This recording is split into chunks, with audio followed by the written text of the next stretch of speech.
ربنا يا ربنا ربنا يا ربنا. أعوذ بالله من الشيطان الرجيم. بسم الله الرحمن الرحيم. الحمد لله رب العالمين الرحمن الرحيم مالك يوم الدين. إياك نعبد وإياك نستعين. اهدنا الصراط المستقيم صراط الذين أنعمت عليهم غير المغضوب عليهم ولا الضالين آمين. بسم الله الحمد لله والصلاة والسلام على أشرف الأنبياء والمرسلين سيدنا محمد وعلى آله وأصحابي أجمعين. نويت التعلم والتعليم والتذكر والتذكير والنفع والانتفاع والإفادة والاستفادة والحث على التمسك بكتاب الله وسنة رسول الله صلى الله عليه وسلم والدعاء إلى الهدى ودلالة على الخير ابتغاء وجه الله ومرضاته وقربه والثواب سبحانه وتعالى. وبعد, welcome back inshaAllah ta'ala. We got to page 30 and 31, and there's some really beautiful, nasaih, pieces of advice and reminders on these pages. So if I don't read all of them, I highly recommend that you go back and look at them. So for example, if you go to page 31, where it's speaking about remembering death, and so you have here the Messenger of God sallallahu alaihi wasallam, peace and blessings be upon him, said, remember often the ender of pleasures. أكثر من ذكر هذه اللذات, famous hadith of the Prophet sallallahu alaihi wasallam. This is a really good thing to take on, where he said, frequently remember that which destroys, brings to an end pleasures. Okay, so here أكثر, كثرت se, lots of it, have a lot of mention of that which brings to an end, ladhat from pleasures, which is death. Because and for our time, it's one of those things that we sort of could really benefit from, because we have so many things that we take pleasure from. And generally speaking, people's lives are very comfortable, very pleasure filled. And so here, when you have too much of it, it's not good, because it distracts you from our objective and where we're going to. So here, you have also he also said, sallallahu alaihi wasallam, shall anyone be resurrected among the martyrs who is not one of them? And you reply, yes, those who remember death 20 times each day and night. And these numbers are good, because they give you a target, they give you a goal to go and try to achieve. So, thinking about, you remember death in different ways. You can either read about it, you could look at pictures. This is why it might be beneficial to have pictures of a graveyard like Baqi. That's a nice picture, because you don't have an image of a person, but you have image of a graveyard. And so every time you look at that, you could end up making the obvious dua, which would be, Ya Allah, let me die there and raise me with them. And this is how we help ourselves, because you help yourself by putting reminders, and that's a good reminder. This is why our Shaykh Samad always puts, for example, in his Quran reading room, he has the green dome in front of him, because that's what he wants. That he wants to be connected, and he wants to always be connected. So he puts these type of things, saying that, look, it's perfect. So I have a picture there of Ibrahim. Bring that picture for me, which is perfect. SubhanAllah. Yeah, that's the one. You're not listening to the lesson. Doesn't know which picture. Inna lillahi wa inna ilaihi raji'un. Actually, both pictures work, don't they? Because look at this picture. There's Shaykh Samir looking at the green dome. SubhanAllah. So when you keep looking, Allah gives you this together, that even people take the picture of him looking at the green dome. So here, that's not a bad idea, and that's not a bad investment, where you plant these type of things, so you're always thinking about that. So let's get a good picture of the Baqi, maybe a bird's eye view, and put it in the house somewhere, so you can always make that dua. So here, 20 times, the more we remember, the better, right? Because the objective is to try to become somebody who walks, okay, and knows where they're going. You're saying, this is not just short term, I know where I'm going. Where are you going? I'm going to the library. Where are you going? I'm going to town. I'm going to work. No, that's what comes out on the tongue. But in my heart, I know that I'm going, traveling to, the next barzakh, or planning, and preparing myself for the next phase of my life. So that's always in the back of my head. This is why when I leave my house, Bismillah, tawakkaltu ala Allah. I leave in the beginning. I leave in the name of Allah, and I put my reliance on God. Maybe I won't come back. This is why you say to your founders, Astawdiyallaha deenakum wa amanatakum husna. When you leave your family, you say, I leave you, my family, your religion, and your actions, okay? As a wadi'a with Allah subhanahu wa ta'ala, as a trust with God subhanahu wa ta'ala. So here, this is something to look at, inshaAllah ta'ala. And then he talks about how, death is, it's nice, again, look, he says, the honor of this world and no, and he said, death is the most imminent of all hidden things lying await. Now, if death is the nearest of the hidden things lying await, then one must prepare for it through being decisive and taking great precautions in every condition which it may come. And this could be any time, under any circumstances. The Proof of Islam, may God show him mercy. This is the title given for Imam al-Ghazali. He has a wonderful book. Most of you will be aware of this book. It's called Beginning of Guidance. It's somewhere here. It's one to get because it sort of connects really well with this book. There's a good connection because there's similar themes. Do you see? It's talking about how to prepare oneself best for the next life. So here he said, know that death does not pounce at any specific time or situation, but that is nonetheless certain to come. Preparing for it therefore takes precedence over preparing for the world. And he writes elsewhere in the same book, do not abandon reflection on the imminence of your appointment time and the descent of death, which cuts off all hopes when there will no longer be the possibility of making choices. That's a key thing, that is, because once you get to that point, there's no more choices. And when regret and remorse will come as a consequence of having remained beguiled by illusion. So, this page is important because it reminds us the sunnah of remembering death often, and also the benefit of it, because when I do that, then I am clear about where I'm going and my objective and my destination, and that's ideally what we want. And he sort of loves him on page 32. You can see I don't think, yeah. So here, well, dunya, we're going to come to, I should pass through this because I think I might have told you to read this, but very quickly, we had some travelers down in Wickham, and they're still here, who are referred to as gypsies. And it's interesting how they live, because this hadith of the Prophet on page 32, where he said, be in the dunya as you're a traveler, okay? Kun fi dunya, be in the dunya as you're a stranger or a traveler.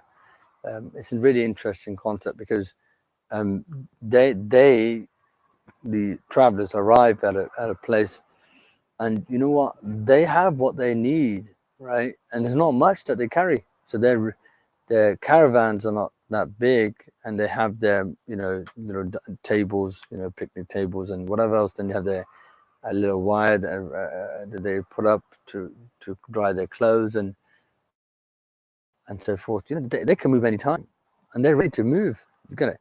And so here, when it comes to material, okay, they have very little, okay, and that's a great way to be, where you don't have too many materials. The downside, I'm not an example of this, a good example of this, but if you have fewer things that you own, okay, then you feel less you feel less attached to this world.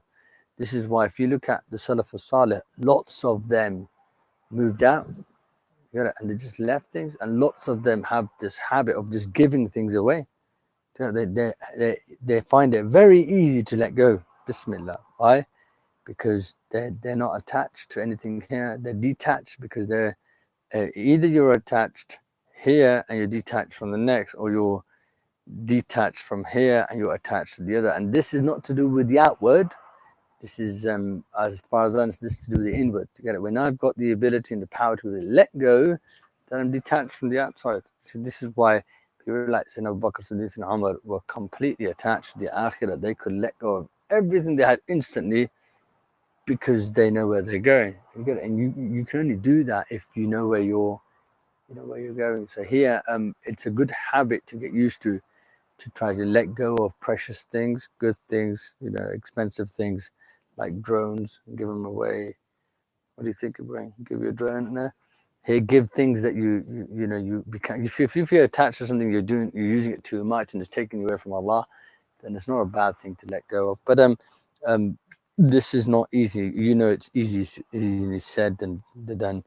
Um, Allahumma salli barik alayhi. You can see at the bottom here of page 32 again, there's a quote of Sayyidina Ali, and Ali, may God ennoble his face, said, "That which I fear most for you is following your passions and harboring long hopes."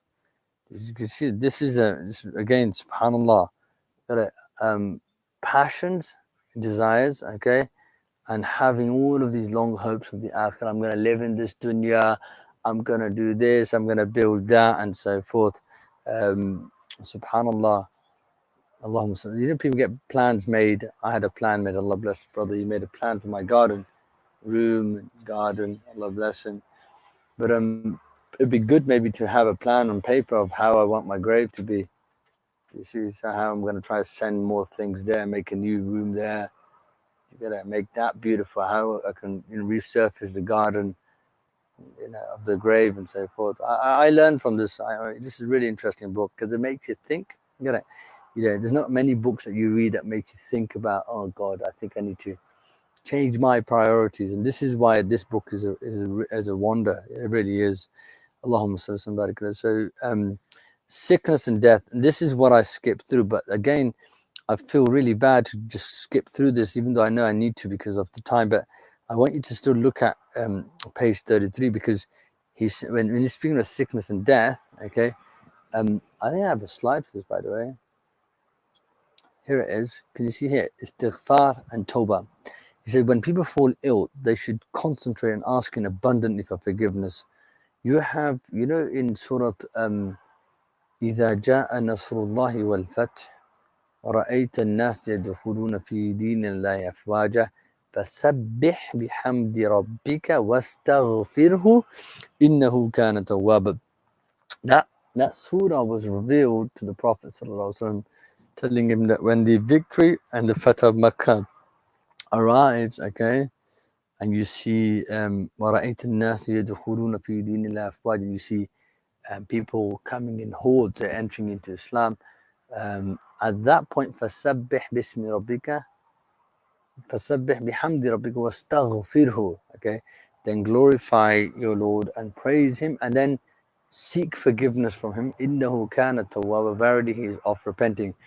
And those of you who studied Sil 2, okay, we came across the tafsir of the surah. And remember, they said that Ibn Abbas, Abdullah bin Abbas, he got it when he knew from this surah that the Prophet's time on planet Earth has come to an end. It was very close. And Allah subhanahu wa ta'ala told Sayyidina Muhammad sallallahu alaihi wasallam to do lots of tasbih and tahmeed and istighfar. Okay, and verily you'll find God of repenting. And you know, so here when people are ill and they're in terminal illness and sickness, then one of the best things they can do is to tasbih and tahmeed and astaghfirullah, lots of it. Okay, so you said abundantly asking for forgiveness and remembering God, and on repenting of prior sins in times of forgetfulness, since they do not know whether their illness will lead to death, their time having come. Here, any sickness, whenever you get ill, you know what, subhanallah, because I read this, right? Allah bless Shaykh Imam Haddad. The other day I had a fever, and subhanallah I remembered this, and I was lying down, and it's a result of reading, right? You benefit from it, subhanallah. I started to read Surah Ikhlas and some adhkar because it reminded me that you never know. The Prophet had a fever, and it transpired to him leaving this world. So any sickness, okay, any sickness, you can think of it, it could potentially lead to something more serious. So here, get used to, okay, and get into the habit of doing istighfar and more dhikr when we're ill. Okay, more dhikr when we're ill, because knowing that this could always lead to something more serious. So here, the reason for this is that you want to end your time in the dunya on dhikr of Allah. This is why I said they should therefore conclude their life with good works, for the worth of works lies in the final ones performed. This is You know, people will be raised on the actions they did when they died. And so here, subhanAllah, so that means that becomes really important. If you're raised on the actions that you do, the last actions you do, shows you how important that is, because that's what you're going to be, you know, Yawm al-Qiyamah, when the trumpet is blown, everybody's going to come out of their graves, and people will be raised doing what they were doing, and some will be gambling. Even then they'll be gambling, doing the haram, okay, and others will be reading Quran, some reading dhikr of Allah. And subhanAllah, my granddad, Allah bless him, they said he died in Ramadan in Pakistan, and the adhan went, and he got up, he responded to the adhan, he's looking for his slippers to go make wudu, and he died. He died right there, subhanAllah. So here, some people, Allah bless them, you know, they earned this, you get it, through hard work, you know, that Allah gives them these type of ends. Allah have mercy on all of our dead, Ya Rabb. Ameen. So here, for the world of work lies in the final ones performed. Sicknesses are reminders of the hereafter and the return to God the Exalted. So here, this is trying to take benefit from sickness. When you're healthy, you know, you don't really think about the akhirah as much as when you become sick and you're lying down, right, on a bed or on a sofa, and you're turning to your right, which is exactly how you lie down in your grave. So, you know, you're forced into that situation, or that even that sort of posture of, you know, of the grave, subhanAllah. And so here, you know, may Allah give everybody cure, inshaAllah, from all physical and spiritual ailments, Ya Rabbil Alameen. Then he said, in their illness, they should think exceedingly well of God. And this is the second point. This is Husn al-Dhan. This one's another, again, we have a lot of people, but subhanAllah, they get ill and they get, you know, very down. You know, they need to, like Shaykh Jamili said yesterday, I keep mentioning this, I found that a lot, you know, and very beneficial. He said that Imam Juwayni, Imam al-Haramain said that people, one of the ways they can deal with waswasa is by smiling a lot. When they're alone, they should smile. And you'll find, you know, if you can smile when you're alone, which is part of the sunnah of the Prophet ﷺ, you're going to smile because you find something good to think about Allah subhanahu wa ta'ala. Each other, you say, Alhamdulillah, it could be worse, you know, Alhamdulillah, it's not such a illness. Alhamdulillah, I'm still at home, you know, Alhamdulillah, I'm able to move and so forth. So here, find, you know, it's important to have the good opinion of Allah subhanahu wa ta'ala. Let none of you die without thinking well of God. Okay, so here, this is an encouragement from the Prophet sallallahu alaihi wasallam, to think well. What does this mean, to think well of Allah subhanahu wa ta'ala? Look, he said, let this be the dominant state of the heart for God. The Exalted says, I am as my servant thinks me to be. So here's a good question for you, right? So how do you, what's your definition of Allah? How do you find your Lord subhanahu wa ta'ala? You know, and so your heart now giving that answer, okay, is an interesting one. So what have you written on the paper? You know, what have you written? Write something. What's your Lord like? How do you find Allah subhanahu wa ta'ala? The Lord that you know is, what's the words that you find that you can put on a piece of paper? And so now you can look at the words that you just written, right? Or the words that are, you know, echoing in your heart, and that shows something about you as an individual. And so here he said, I am with him when he remembers me. He once entered upon him, sallallahu alaihi wasallam, the house of a sick young man to visit him, and asked him, how are you? Hoping in my Lord, he replied, and fearful of my sins. And he declared, never do these two things unite in the heart of a Muslim in such a situation as this, but that God grants him what he hopes for and gives him safekeeping from what he fears. And this is it. This is so important that this needs to be underlined. Hoping my Lord, hoping for his mercy, hoping for his rahmah, for his, you know, hoping for his bounties, that Allah, inshallah, accept my repentance. But the heart wants to repent and is repenting, and then is hoping that Allah accept it.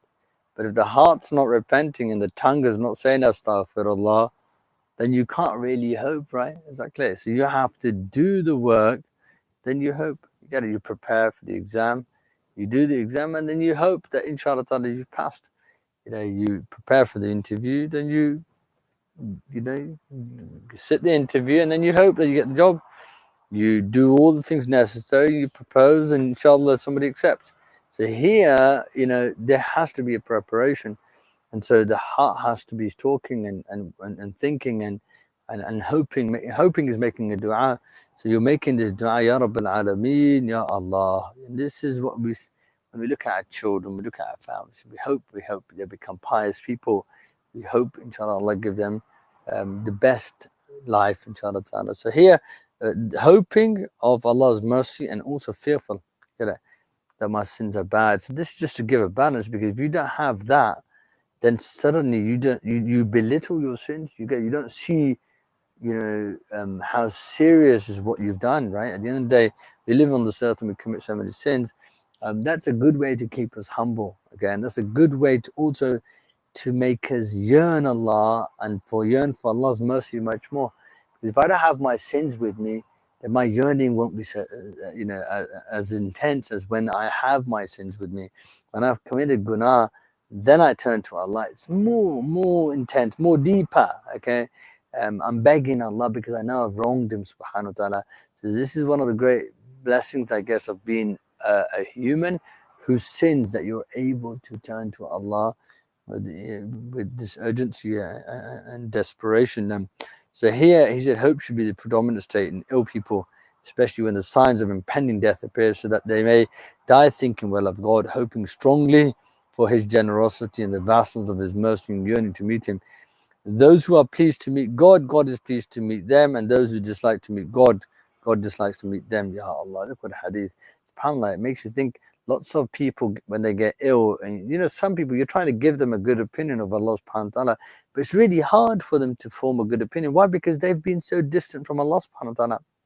What do you say to them? They haven't done Hajj, they haven't done Umrah, they didn't fast Ramadan. Like there's very, very little that you can really tell them. But subhanAllah, I mean, there's still a lot that you could talk to them about. Pardon me, forgive me there, but somebody's been Hajj and been Umrah and read Quran and memorized Quran and taught, for example, and gave sadaqah and was very instrumental in arbitration, helping families come together, and did good. You could tell them. You said, listen, mashallah, alhamdulillah, think good. You saw the Kaaba. How many times you went Hajj?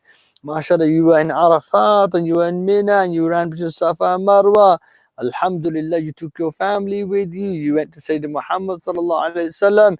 You've been to Palestine, mashallah alayh. You built the masjid. You used to pray salah. I saw you pray tahajjud. I saw you finish your Qur'ans. I saw you sponsor so and so. I saw you help so and so. I saw you save so and so's marriage. Ya Latif, this is good. This is amazing. So here, this is their reward, right? Their reward of hard work. That when they're dying, they're able to think about all those things and think, Allah, alhamdulillah, who facilitated ease for me and gave me tawfiq to be able to do this and so forth.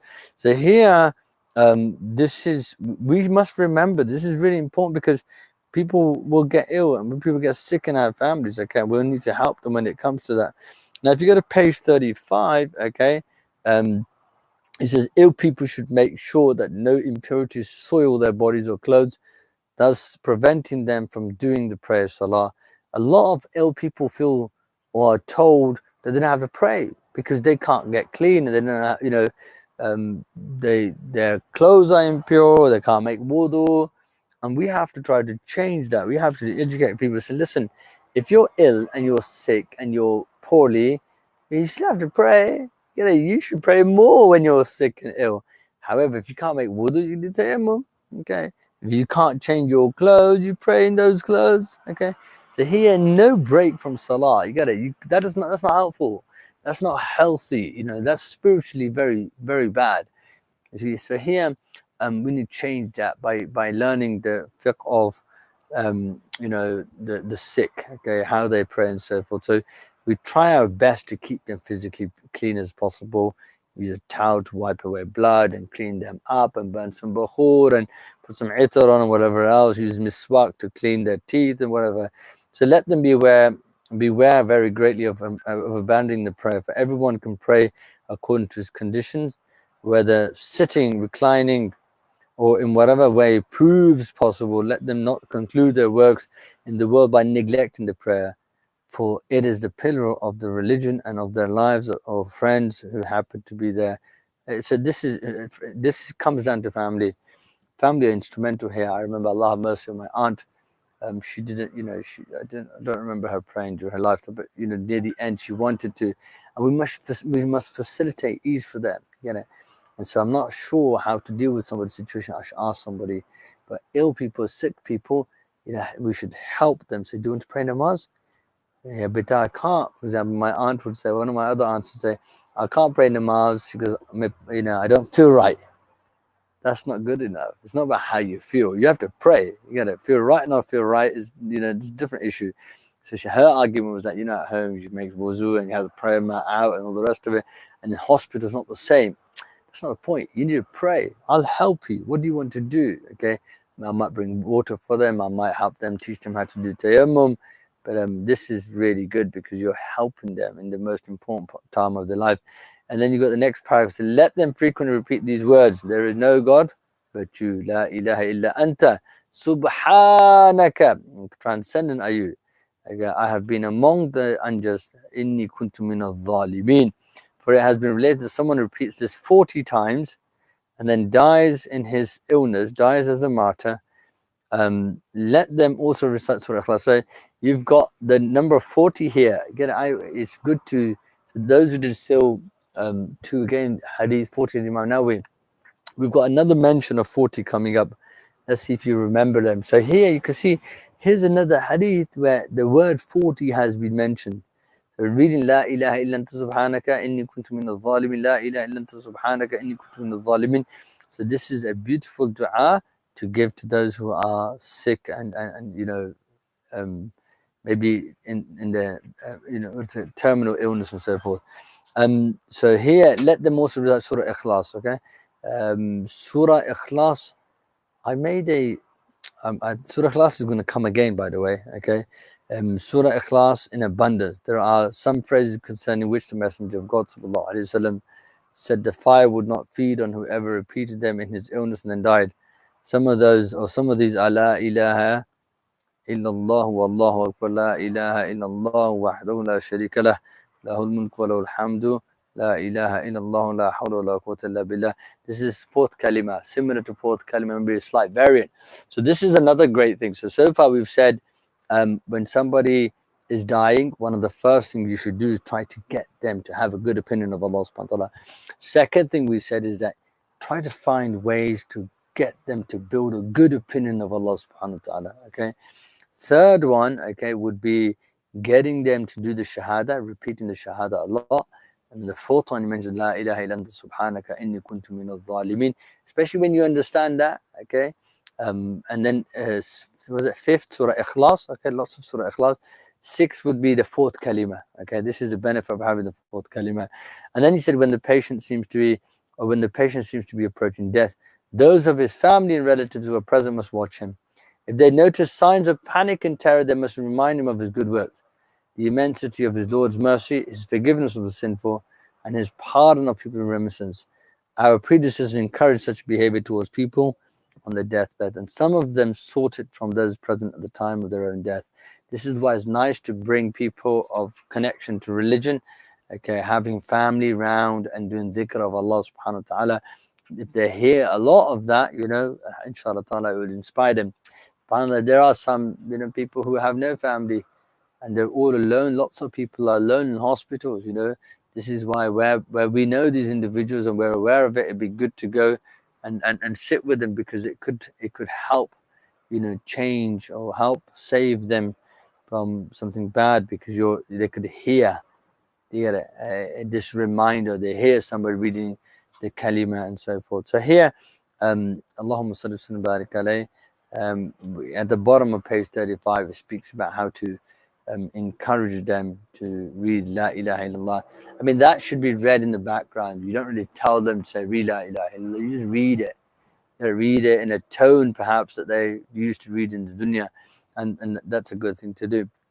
And then you've got page 36, which mentions Surah Yasin. He said, make the dying say La ilaha illallah, for someone whose last was La ilaha illallah will enter the garden. And when the patient says it once, it's not necessary that he be asked to repeat it unless he speaks about anything else. So you're trying to get them to, trying to get them to say that, and that be the last thing they say. So if they follow up with something else, then you want to try to get them to repeat it again. And then he said they should also recite Surah Yasin. Okay, you recite this in their presence. Okay, and the Prophet ﷺ said, recite Yasin to your dying. Allahumma salli wa sallim baraka. I think I said here. We have and Sayyidina Ma'qil ibn Yasar radiallahu ta'ala, the Prophet said, Yasin qalb al-Quran. The Yasin is the heart of the Quran. La yaqra'uha rajulun. No man will recite it.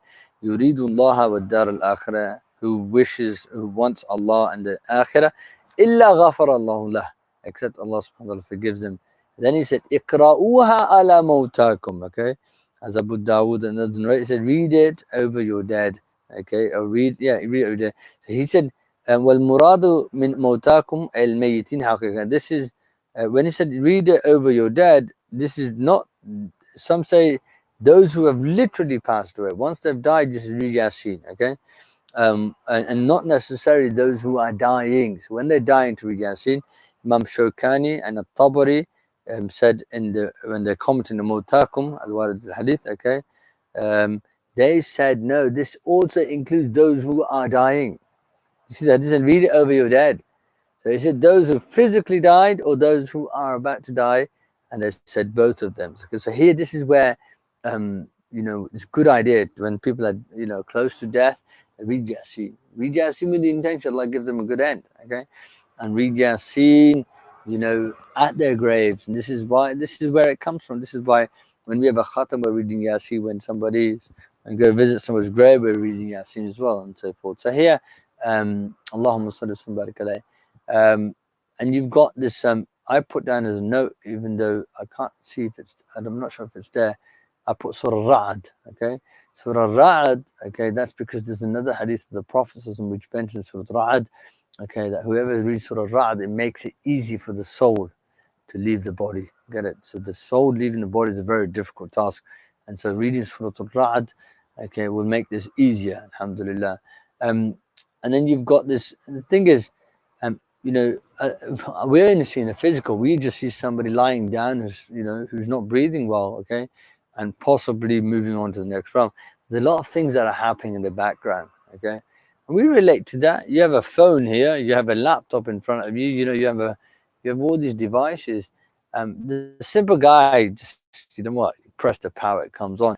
Yeah, there's other people who understand. There's a lot behind this. It doesn't just come on. There's the physical system itself, the device. There's an architecture behind it.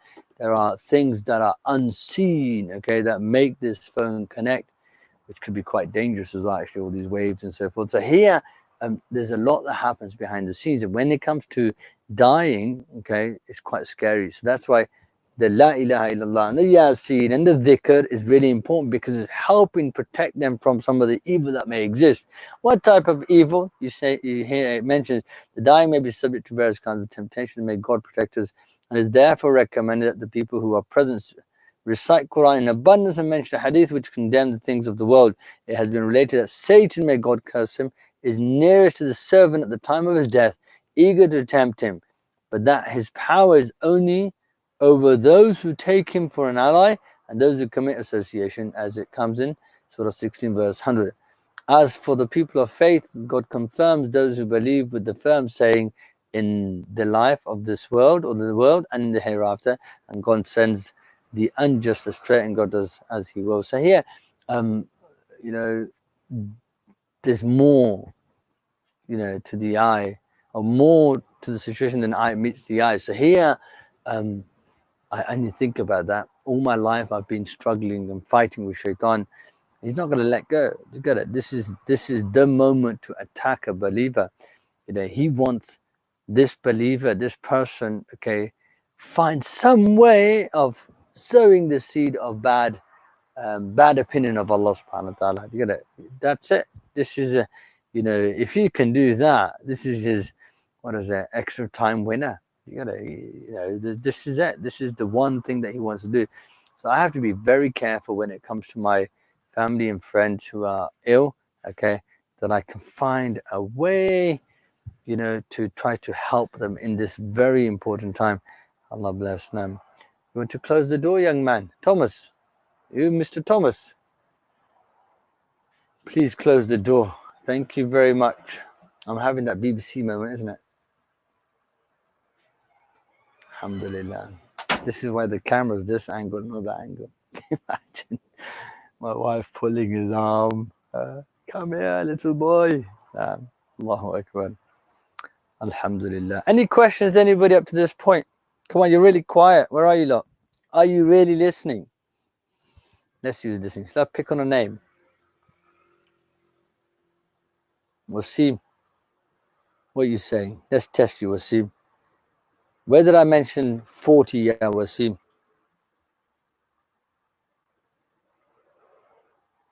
I know most of these people. I think I know all of you. Now I was trying to find out who's actually listening and who's actually just got the device on. Let's see. Yallah. Say that again. You're listening well. Yeah. You can't hear me. I said, where was 40 mentioned? What do you think? Let me ask you a question. Everybody, okay. What leads to a bad death? This is a trick question, by the way. I'm trying to see something, okay? Now, what leads to a bad death? I get everybody to type. What leads to a bad death? Even in dunya, you know, we see things that take us away from dhikr of Allah. You know, what is it that takes you away from the dhikr of Allah? Ghiba. Ghiba. You think ghiba is bad, okay? Shirk. Yeah, but that's the obvious one, that one, committing association. Is that like a Salafi thing going on? Like, you know, Sufis. What do you mean by committing association? That's dangerous, right? That's next level dangerous. What else do we have? I've only seen riba. Games. What games? Games? Football? How dare you, man? Facebook. I mean, I don't know how I guess, yeah, depends where people end up with Facebook. Yeah, I think so. Swearing. So the question is, what leads to a bad death, right? Other more serious things then, yeah, like swear. It's a bad habit of the tongue, right? Do you reckon there's other things that might be a bit more? I mean, that's a good one. So give me a scenario where somebody has a bad opinion of Allah. Away from death, before death, where else do people have a bad opinion of Allah subhanahu wa ta'ala? Give me a scenario. You can get people to chat, right? Is there a way of getting... Okay, parents bad. That's a bit more. Jealousy. Treating parents badly. No, not today. Next time. We'll have trial it. It might be nice to hear some people, because it's better than just... I like that. Look, this one. Your situation, blaming Allah for it. Okay. This is where we have to learn, have some training, right? Because all the things you say, you mentioned it, are true, right? But very generic. But there's lots of places in our life and day to day with situations where we could easily end up saying, you know, why me? You know, and so forth. So here, this is very scary.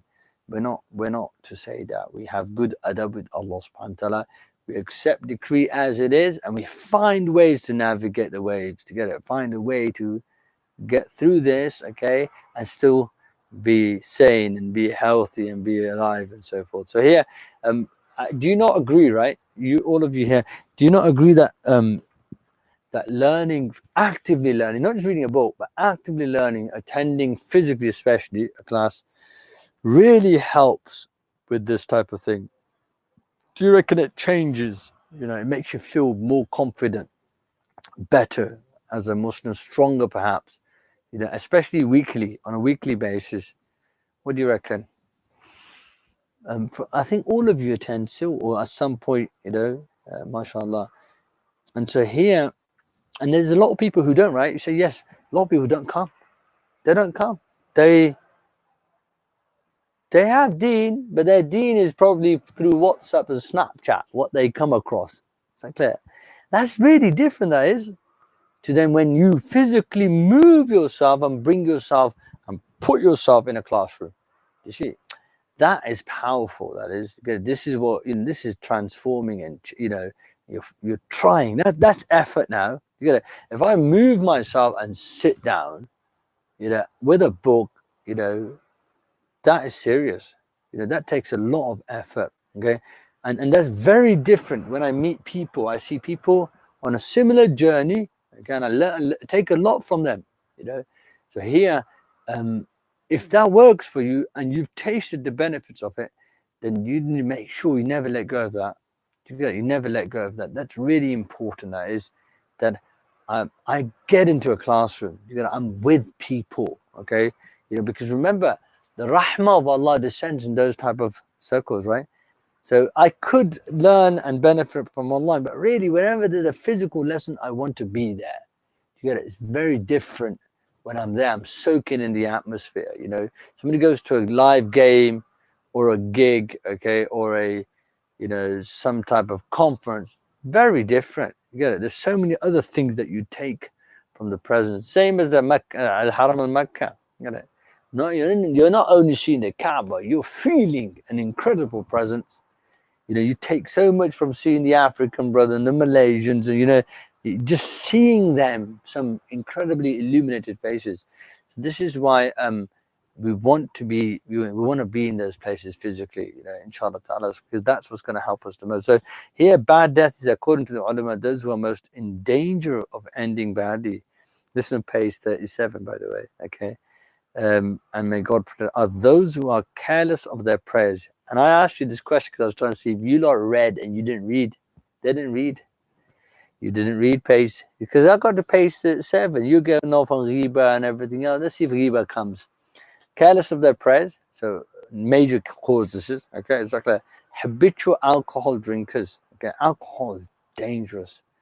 When I know somebody close to me who drinks alcohol, Ya Latif, I need to make some serious dua for them. Why? Because that is, one of the great spiritual killers. Okay, because it's the mother of all evil. It opens so many closed doors. Undutiful to their parents, well done. Inflict harm on other Muslims. That's one to think about. By the way, why are you thinking so far away for? You don't need to go that far when you're thinking about inflicting other Muslims. Think about where you are. You get it? In our homes, you get it?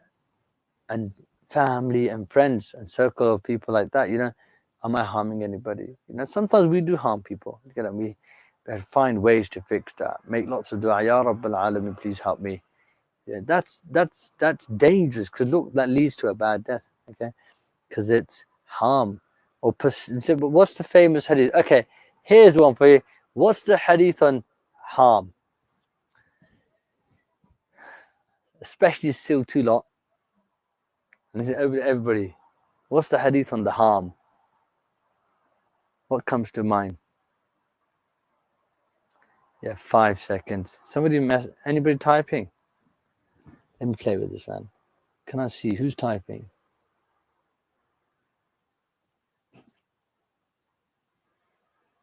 Do I have anybody there? Oh, now I can see Elijah. What do you think, guys? Who's in still 2 this week? Yes, the question, okay, is give me a hadith on harm. Oh, okay, yeah, good. That's a good one. The hadith on the no harm afflicts a believer except their sins expected. Good. And what about the other one? That there's no harming and no reciprocating harm. La darar wa la dirar. Good. Okay, so this is some of the things that we have to be careful, because when these are mentioned by the ulama, they're quite serious. So Allah protect us. Inshallah, none of us fall into this. Okay. Allahumma salli ala. If I move on, okay, children's good actions are recorded for their parents. Okay, This is when it comes to, if we go to page 39, okay, and afterward, the Prophet ﷺ talked about this, how children's, when our children doing good deeds is beneficial to us, because everything they do, it benefits the parents. So that's something that we can benefit from, okay. And then you've got Allahumma salli barik alayhi, and this is going to be on the next page, right, where he has on at the top of page 40 he says, and the second paragraph says, when a funeral procession once went by the Prophet sallallahu alaihi wasallam, he said, delivered or delivered from, delivered or delivered from. They asked the Messenger of God, what is delivered and what is delivered from? He replied, God's believing bondsman is delivered from the hardship of the world and its harm into his mercy. So delivered, delivered or delivered from. So here, Allahumma, as for the depraved person, people, towns, and trees and animals are delivered from him. So we have to ask ourselves, which one do we fall into? Are we people who delivered, okay, or delivered from? You know, when certain people die, wallahi, I've seen this happen recently, where people are just grateful, right, that, you know, this person's, you know, left this world, khalas. You know, because they're just like, they were evil and they were harmful. Even families, some people are shukra. They don't say it publicly, right? But privately, thank God Allah freed me from the harm of that individual. And inshallah ta'ala, we don't fall into that. May Allah protect all of us from that. And then he said to Abu Dhar, oh, Abu Dhar, the world is the prison of the believer, and the grave his place of safety, and the garden his end. Abu Dhar, oh Abu Dhar, the world is the garden of the disbeliever, and the grave is his torment, and the fire is his end. So here, this is a famous hadith. And so here, you know, we shouldn't, we ask Allah to give us the best in the dunya. Okay, رَبَّنَا آتِنَا فِي الدُّنْيَا حَسَنَةً وَفِي الْآخِرَةِ حَسَنَةً وَقِنَا عَذَابَ النَّارِ. But you know, this is why some scholars they refrain from making this too comfortable. You know, they didn't go all out to try to make it all beautiful, because they were saving the money and effort for the next life. Now, and then this part, you know, where Sayyidina Ali said, may Allah ennoble his face, whenever a believer dies, the place where he used to pray weeps for him. So does the place from which his deeds used to ascend to heaven, subhanAllah. So here, trying to find a place in the house, inshallah, where lots of Quran is recited, and making these places witness for us nor against us. Now you've got the third life, okay, which is the barzakh. He said the third life extends from the time a man leaves the dunya at death until the moment he rises from his grave at the blowing of the horn, okay. This is what we call the intermediate realm, exactly, because it's between the conceived first life, dunya second life, okay, Yawm al-Qiyamah fourth life, and Jannah fifth life. So this is the third one in between the two, okay. It's what we call transit. Okay, what is it? The transit, okay? And this is spoken about in the Quran. He said, this is the intermediate realm, barzakh. God the Exalted said, and behind them is a barzakh until the day when they are raised. Okay, so the word is mentioned in the Quran. This is when a Muslim dies, his death is confirmed. Okay, so as soon as the news has been confirmed, okay, there are certain things that we have to do. One is to wash them, okay, shroud them, and pray over them. These are the rights that they have over us, and some of us have never washed, and some of us have never shrouded, okay? And so this is something we should learn, inshallah ta'ala. We have courses that take place locally, and they have in the past, and they're on YouTube as well. So make sure, you know, you're aware of that and how it's done and so forth, because you want to be doing that for those closest to you, inshallah ta'ala. And then you've got this dua of the Prophet, which is at the end of this paragraph, right? Okay. If you go to note number, so here he says, look, when somebody's died, we say, we are gods, and to him we shall return. Inna lillahi wa inna ilayhi rajiun. We know that, okay?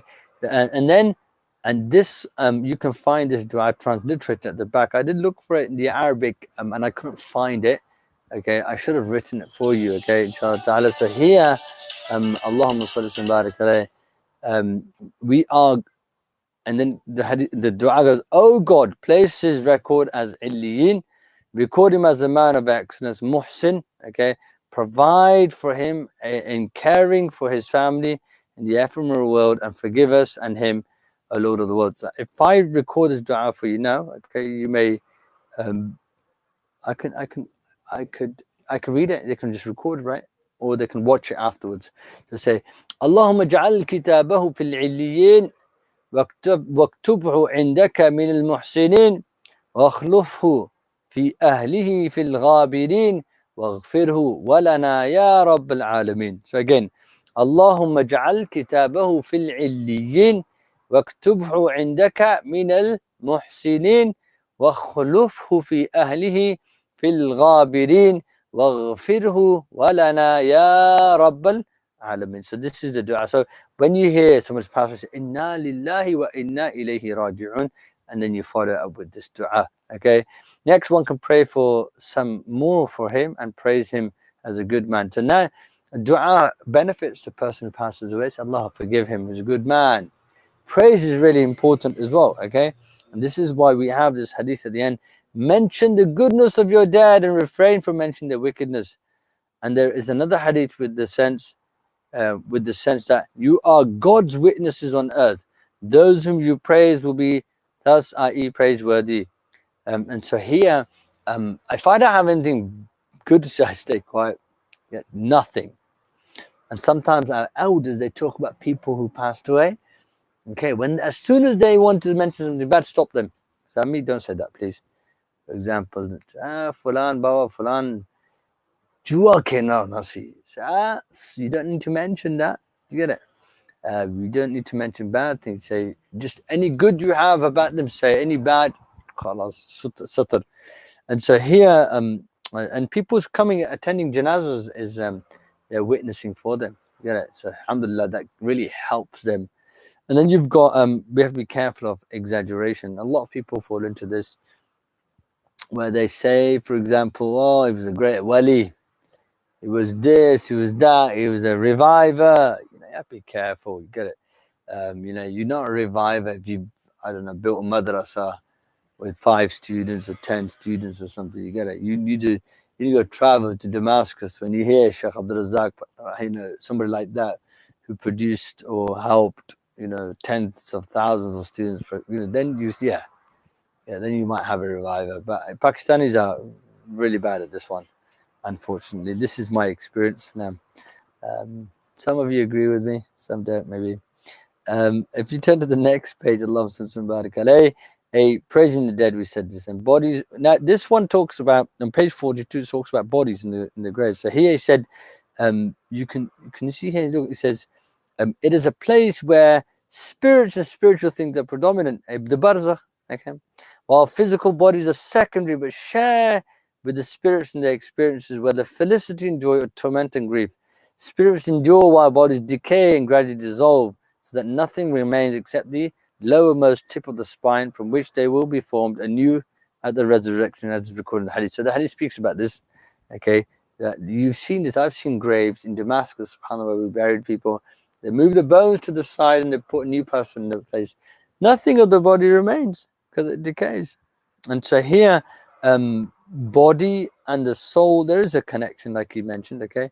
And so, but there's the exception, right? There's the exception of the exception is the bodies of the prophets upon peace and blessings, for they are alive in their graves, and so are the martyrs who die in God's path. So, and there are other people, Allah bless them, who are not prophets and not from the martyrs, yet Allah preserves their bodies. This is why any Muslim graveyard most likely will have a grave or two, like Baqi will have lots where the bodies after years still the same, so they just seal that grave, they don't touch it again. Okay, in Damascus they have certain graves are very famous, okay, that their bodies were the same. Allahumma salli wa barik alayhi. And then you've got their spirits will be inside green birds who freely move in the garden, which is at the end of this paragraph. Okay, and then he speaks that much reward lies in escorting funerals. This is about attending funerals and praying for the dead and attending their burials. You got two things. You got one, lots of dua, and then attending a funeral, okay, and then trying to go to the burial. And this is because of the great hadith of the Prophet sallallahu alaihi wasallam. Anyone who escorts the funeral procession of a Muslim until he prays for him shall receive 1 measure of the reward. If he remains until he is buried, he receives 2 measures, and each measure is the size of Mount Uhud. So this is I don't know. My limited knowledge says that we don't hear or haven't seen anywhere else. We have such immense reward. like the Mount Uhud. You know, this is for attending a funeral prayer and for attending the burial. This is why, where possible, you know, go for it, inshaAllah ta'ala. And then you've got in haste in delivering the body to the graveyard. At the bottom, you can see when a funeral procession is ready and the men lift him up. If the person has been righteous, it says, advance, advance. Ya Allah, quickly take me. Now the body says, Ya Allah, quickly, please take me. Okay, because it's looking forward to what Allah has for them. And if the other way, then you know, la hawla wa la quwwata illa billah. I remember our teacher saying, you know, the masajid receive people. You know, certain souls the masjid knows. This is why, because they pray frequently there. This is why when you go to certain masjids, and even your local masjid, you go in, you feel the spirit. You feel like you know this place. It knows you. And this is why when you know somebody, what do? You greet them. Yeah, you go into pray 2 rakat tahiyyatul masjid, house of Allah subhanahu wa ta'ala. And imagine that masjid then receiving you when you die and you've been praying that masjid for, you know, a large portion of your life. You get it? So the masjid opens its arms for you and receives you. I heard one of our Shaykh say this. I found it very beautiful. Get it? That the masjid receives you, you know, with warmth because you used to, you know, read Quran there and attend lessons there. And somebody who never comes to the masjid, you know, and the masjid gives them a similar sort of treatment. And then you've got this torment of the grave, okay? When he is laid out in his grave, it is recommended that those who put him in there say, Bismillah wa ala millati Rasulillah. You say, as you lower the body into the grave, you say, Bismillah wa ala millati Rasulillah. So you say, it is, or is this gone? In the name of God and according to the religion of the Messenger of God. And then you've got, it is also said, okay, it was recommended that those who are near the grave put 3 handfuls of dust on it. So you say, وَمِنْهَا خَلَقْنَاكُمْ. You say, take some dust and you read this ayah of the Quran and say, وَمِنْهَا خَلَقْنَاكُمْ. From it we have created you, and you throw it over the grave. And you say, وَفِيهَا, and you take another hand and say, وَفِيهَا نُعِيدُكُمْ. And in it, and to it we return you. And you take some more and say, وَمِنْهَا نُخْرِجُكُمْ تَارَةٌ أُخْرَى. And from it we will resurrect you again. Okay, Yawm al-Qiyamah. So here, this is part of the sunnah to throw 3 handfuls, okay, of soil over. And then you've got, and they say, so you can read that in the Arabic and English. From it did we create you. With the second, to it shall we return you. And with the third, and from it shall we bring you forth another time. The dust should be very gradually and gently poured over him until the grave is filled and evened. This is people helping, okay? So they, you know, evenly put it all over the place and so forth now. And then you've got a very scary part of our life, which is the graveyard, or the grave questioning, which is to do with the Munkar and Nakir. And then you've got this hadith, right? This is the time when he will be questioned by the 2 angels, Munkar and Nakir. This is the name of the 2 angels. For the grave tormentors, they ask, who is your Lord? Man Rabbuka? وما دينك? What is your religion? وما كنت تقول في حق هذا الرجل? Who is your prophet? Hey, what did you say about this man? And so may Allah give us strength in that situation, because that's scary, isn't it? Because some people will answer that correctly and Allah will make their graves expansive, as it says at the bottom. And this is, and others people will, they'll be speechless. There are certain people, if they get scared, you ask them their name, they don't know the name. We see people get burgled, their houses get burgled, and they're asked to open a safe. They don't know. They seriously don't know. There are some people, when they're scared, what's your name? They don't know. They forget their date of birth. Okay. So here, Ya Latif, this is why we ask Allah subhanahu wa ta'ala for thabat. Allah keep us firm and keep repeating the kalima and renewing our repentance with Allah subhanahu wa ta'ala. And then you've got on the next page, right? You've got this the torment of the grave. No, you've got this hadith. I have never seen anything more terrifying than the grave. This was a statement of no, this is the hadith of the Prophet sallallahu alaihi wasallam. And then you can see how the pious predecessors, how their souls and how their state was. And so Uthman radiallahu ta'ala, when he came near a grave, he wept so much that his beard became wet. Someone once remarked to him that when he mentioned the garden, the fire, he never wept as much. And he said, I heard the Messenger of God, may blessings and peace be upon him, say, the grave is the first of the hereafter stages. If one is saved from it, then what comes next is easier. But if one is not saved from it, then what comes next is even harder. And this is why they grasp that. Remember, our first thing that we're going to be asked about is a prayer. That, we're asked about the prayer. If you fail that one, you're done. You see, you get past that one, then inshallah there's hope. And so this is why we have to be very careful. Okay, Sayyidina Sa'd bin Mu'adh in the third paragraph, he said, the Prophet sallallahu alaihi wasallam said, the grave has an oppressive tightness, and were it possible for anyone to escape it, then Sayyidina Sa'd bin Mu'adh would have done so, for he is the one for whom the throne of the All-Merciful shook. And this is because even Sayyidina Sa'd felt the tightness of the grave. Ya Latif. And if you want to be protected from the punishment of the grave, then it's upon us to read Surah Al-Mulk. Okay, Tabarakallah, every night. This will give you guarantee, inshallah, of protection, bi-idhnillah ta'ala. And then, but also we have to protect ourselves by refraining from the following things, right? And you can see these things have been mentioned in the hadith of the Prophet. They lead to punishment of the grave. Serious, isn't it? Slander, calumny, soiled urine. Okay, all of these things that we mentioned. So somebody backbiting and causing harm between people, and then being careful when you go to the toilet and so forth. That may Allah subhanahu wa ta'ala protect. So these have been mentioned. This is and the Prophet sallallahu alaihi wasallam gave us Surah Mulk as a gift, and also used to make dua, Ya Allah, Allahumma inni a'udhu bika min azab al-qabr.